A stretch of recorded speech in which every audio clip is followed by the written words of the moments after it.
Hey guys and gals, it's me George, and we're back here and we're going to work on our vintage Jacobsen mower motor. I did a little oiling on my pull recoil starter, and it's a lot quieter than it was. Just use a little motor oil in there. To get this off, we first have to take this off. Looks like a 1/2 inch to me. And what better way to work on a vintage mower than to use a vintage ratchet. BJH Williams and Company, USA. It's called the Super Ratchet. Don't know that I've actually ever used it before, but we'll use it now. Maybe we need to use my long ratchet first.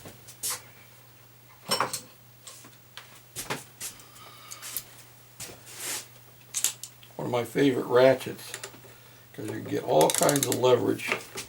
And when you're an old guy like me, you need all the leverage you can get.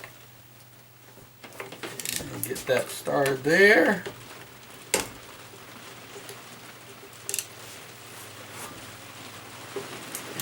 And if I could get a straight shot down in there, I would just use my impact driver, but I can't, and I'm using my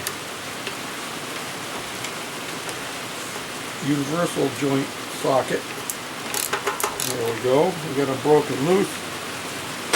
Now we'll go back to the shorter one. You can probably hear the rain coming. That's what it is today, rainy day. Of course, with a tin roof, it gets very noisy in here.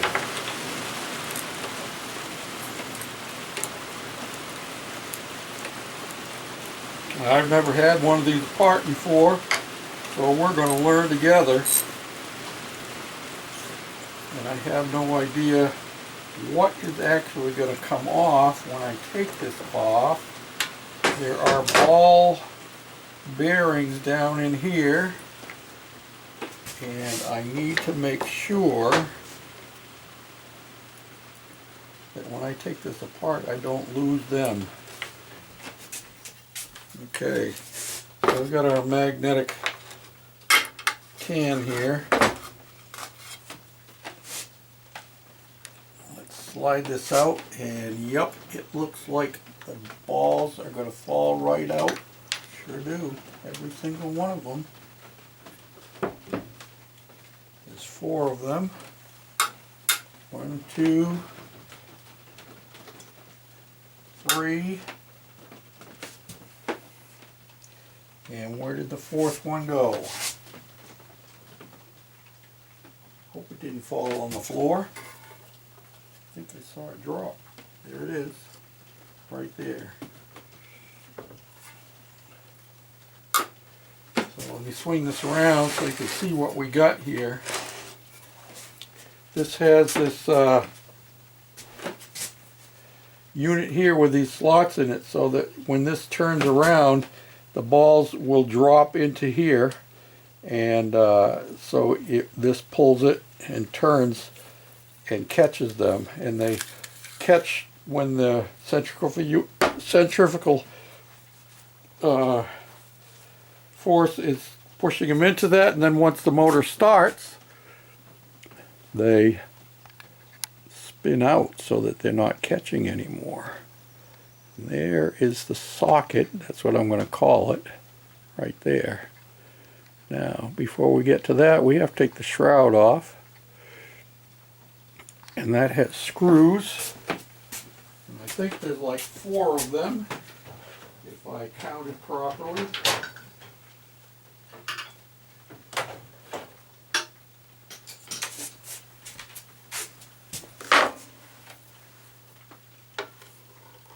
This is also, we can get to the flywheel and then take the flywheel off so we can get to the points, which should be right behind the flywheel. Another one down here.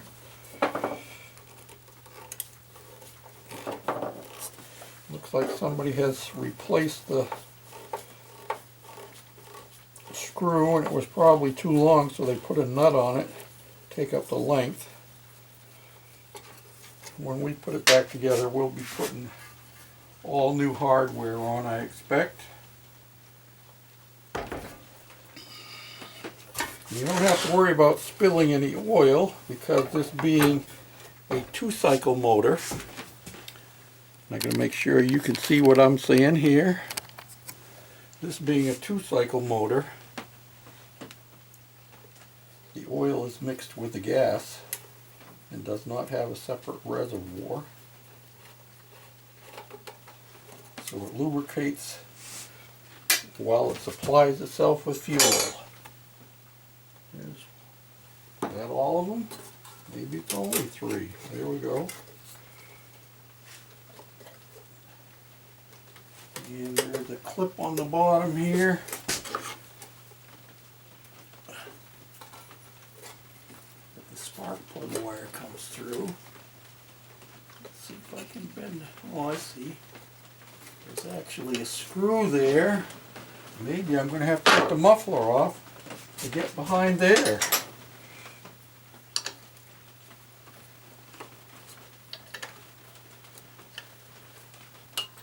This will be interesting to see what this looks like.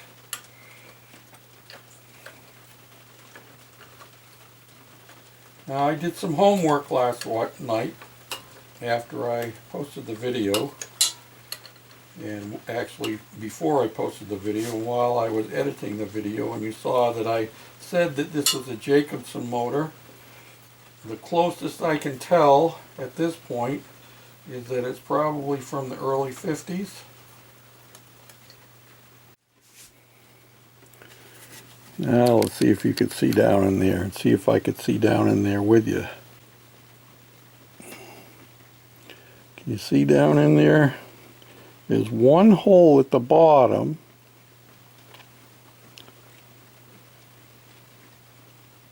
See that hole there? And then there's a hole around the bolt that goes through. And other than that, there's no baffles. But it goes into that chamber, which then allows the exhaust to come out here on the side of the muffler. So it just has that one baffle chamber in there. That's pretty interesting. Now we've got that off. Now there is one screw down here underneath.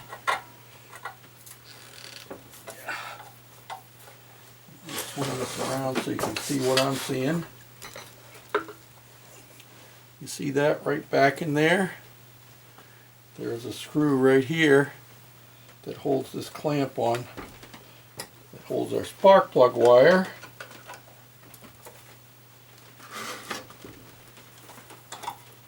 And to get our cover off, we need to be able to pull that off. Okay. Now,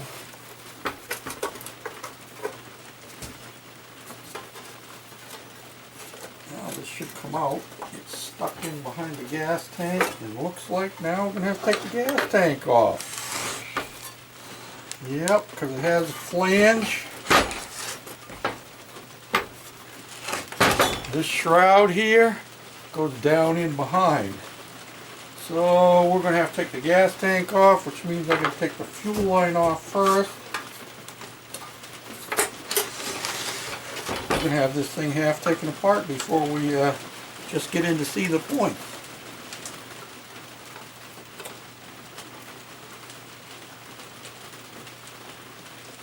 So I'm disconnecting the fuel line here from the carburetor.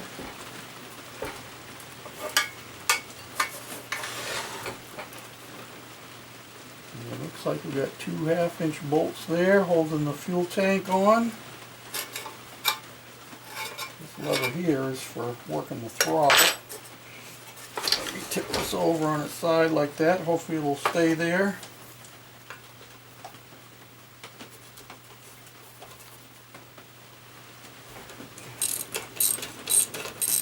That one's coming loose. And that one's coming loose. Now you can see what I was pointing out last night, right here, that this has already been patched in here. And oh yeah, this thing's been patched all over the place. Here, I see it's cracked in there. And look at all this gobbledygook along there. Yeah, I don't think we're going to use this gas tank again. It's been patched here and there. And where this is such a diminutive little motor, there we go. And we'll get our cover off. You can see all of the baffles and so forth in here. Work against holding. Well, that is a pretty small motor when you look at it from this perspective, isn't it? Well, I need to get this to break loose.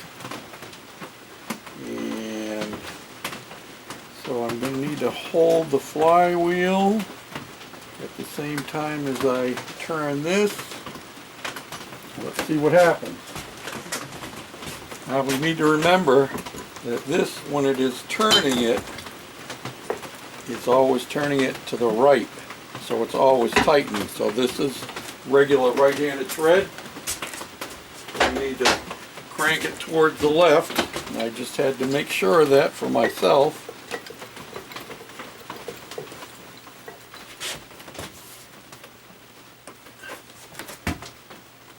Oh, look at that, but it worked, even though I couldn't get it into the part to clamp it down in here. Did the job. That was wonderful. I love it when a plane comes together. And I just dug those out this morning. And I see that this is coming off the center shaft here. It's not threaded into the whole thing.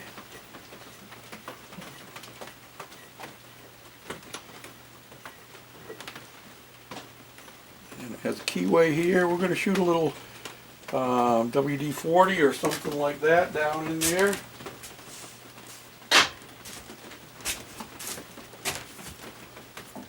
How about some liquid wrench?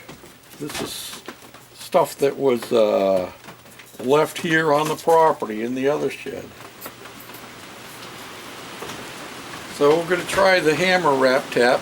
Look at that one, custom made. This is an Estwing. I found this one on the side of the road one time, and my guess is that it fell out of the back of somebody's truck and got caught up underneath somebody's car and bent over. I've tried bending it back, and that ain't going to happen. Not on my watch anyway.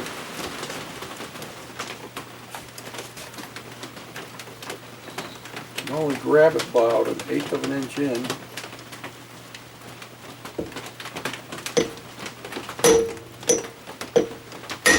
Here it goes. Woohoo!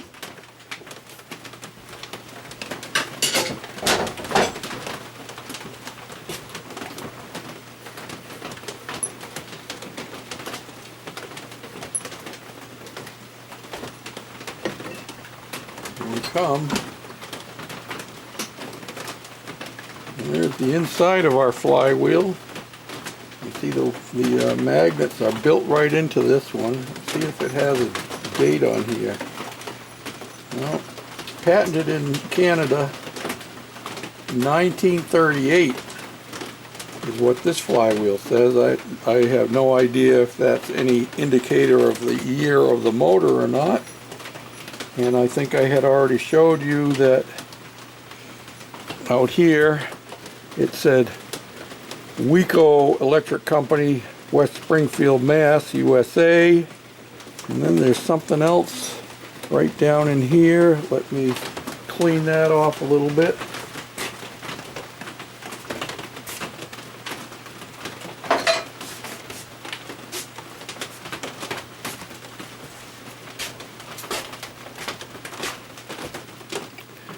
And right down in here is the part number, Y7511.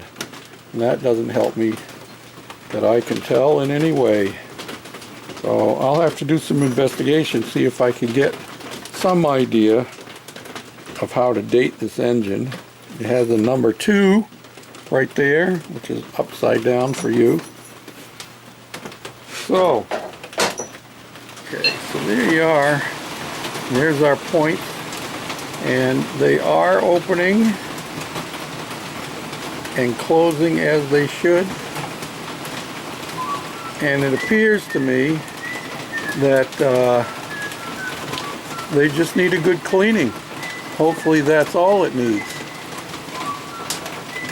So, like I said, this is a learning experience for me. I will be taking that flywheel off again and double checking everything in there and see about maybe replacing the condenser on it. I don't know if I can find points for it, but condenser might be doable. So anybody got any ideas or has any parts they want to send along, drop me a line. And my email address is all lowercase, theshadytreefixitman@gmail.com. Yep, all one word. Stay tuned, we'll keep at it.